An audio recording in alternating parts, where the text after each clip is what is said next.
दोस्तों, क्या आपने कभी सोचा है कि हमारे देश में कानून सिर्फ दिल्ली से ही क्यों नहीं बनते? उत्तर प्रदेश, बिहार या महाराष्ट्र जैसे राज्यों के लिए अलग कानून कौन बनाता है? और सबसे बड़ा सवाल, क्या हर राज्य में 2 सदन होने जरूरी है?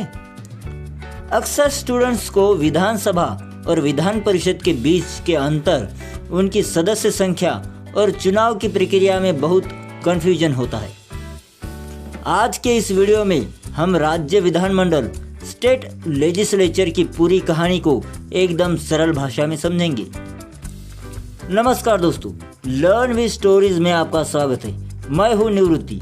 आज हम भारतीय संविधान के भाग 6 की गहराई में उतरेंगे, जहां अनुच्छेद 168 से लेकर 212 तक राज्य की पूरी राजनीतिक व्यवस्था को समझाया गया है। इस वीडियो में हम कवर करेंगे भाग 1 को, जिसमें विधानमंडल का संगठन कैसे होता है, कौन से राज्यों में 2 सदन है और क्यों, विधानसभा और विधान परिषद के सदस्यों का चुनाव कैसे होता है और सदस्यता के लिए क्या क्या शर्तें और योग्यताएं जरूरी है, यह सब जानने वाले हैं। यकीन मानिए, इस वीडियो को देखने के बाद आपको किताब रटने की जरूरत नहीं पड़ेगी।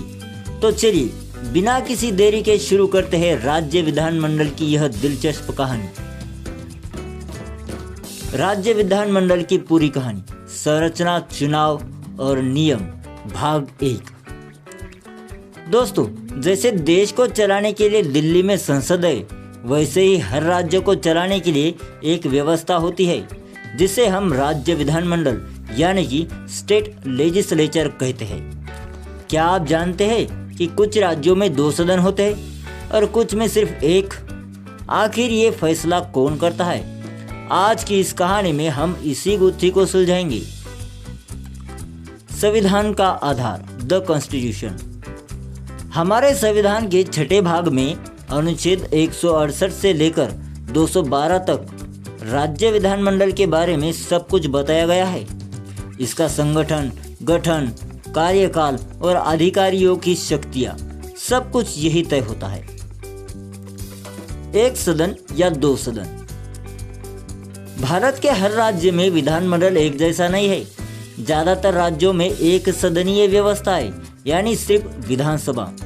लेकिन 6 राज्य ऐसे हैं जहां द्विसदनीय व्यवस्था है, यानी विधानसभा के साथ साथ विधान परिषद भी। चलिए इन्हें कैसे याद रखें, इसके लिए एक ट्रिक अपनाते हैं। हम इसकी जोड़ियां बनाएंगे। यूपी, बिहार, आंध्र, तेलंगाना और महाराष्ट्र, कर्नाटक, ये वो जोड़ियां हैं जहां 2 सदन है। विधान परिषद का बनना और मिटना। अब आप सोचेंगे, क्या किसी राज्य में विधान परिषद को बनाया या खत्म किया जा सकता है? जी हाँ, यह पावर देश की संसद के पास है। लेकिन संसद ऐसा तभी करेगी जब उस राज्य की विधानसभा विशेष बहुमत से इसका प्रस्ताव पास करे। आंध्र प्रदेश और तमिलनाडु इसके सबसे बड़े उदाहरण हैं, जहां विधान परिषद को खत्म किया गया और फिर वापस लाया गया। विधानसभा का गठन। अब बात करते हैं विधानसभा की। इसे लोकप्रिय सदन कहते हैं क्योंकि इसके सदस्य सीधे जनता द्वारा चुने जाते हैं। चलिए इसकी संख्या के बारे में जाते हैं। किसी भी राज्य में कम से कम 60 और ज़्यादा से ज़्यादा 500 सदस्य हो सकते हैं। अपवाद, अरुणाचल प्रदेश, सिक्किम और गोवा जैसे छोटे राज्यों में यह संख्या सिर्फ 30 भी हो सकती है। विधान परिषद का पेचीदा चुनाव। विधान परिषद के सदस्यों का चुनाव थोड़ा अलग और पेचीदा है। यह जनता सीधे वोट नहीं करती,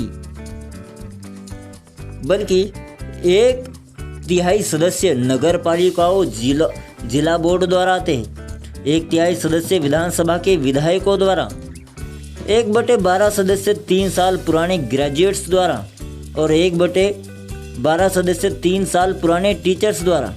बाकी 1/6 सदस्य राज्यपाल द्वारा नामित होते हैं, जो कला, विज्ञान और समाज सेवा में माहिर हो। कार्यकाल और योग्यताएं। कार्यकाल। विधानसभा 5 साल के लिए होती है और फिर भंग हो जाती है। लेकिन विधान परिषद स्थायी यानी कि परमानेंट है। यह कभी भंग नहीं होती। इसके 1/3 सदस्य हर दूसरे साल रिटायर होते हैं। योग्यता: अगर आपको विधायक बनना है तो विधानसभा के लिए आपकी उम्र कम से कम 25 साल और विधान परिषद के लिए 30 साल होनी चाहिए। साथ ही आपको भारत का नागरिक होना अनिवार्य है। अयोग्यता और दल बदल, इसमें हम जानेंगे 10वीं अनुसूची और लाभ का पद। कोई सदस्य अब अयोग्य हो जाता है अगर वह लाभ के पद पर हो, मानसिक रूप से अस्वस्थ हो या दल बदल कानून के तहत दोषी पाया जाए। दल बदल का फैसला सदन का अध्यक्ष करता है। तो दोस्तों, यह थी राज्य विधानमंडल की संरचना और गठन की कहानी। लेकिन असली रोमांच तो अभी बाकी है। क्या होता है जब विधानसभा भंग हो जाती है, कानून कैसे बनते हैं और राज्यपाल के पास कौन सी वीटो पावर होती है, यह सब हम जानेंगे अगले भाग पार्ट 2 में। अगर यह जानकारी अच्छी लगी तो लर्न विद स्टोरीज को सब्सक्राइब करें। मिलते हैं अगले वीडियो में, तब तक के लिए धन्यवाद। जय हिंद।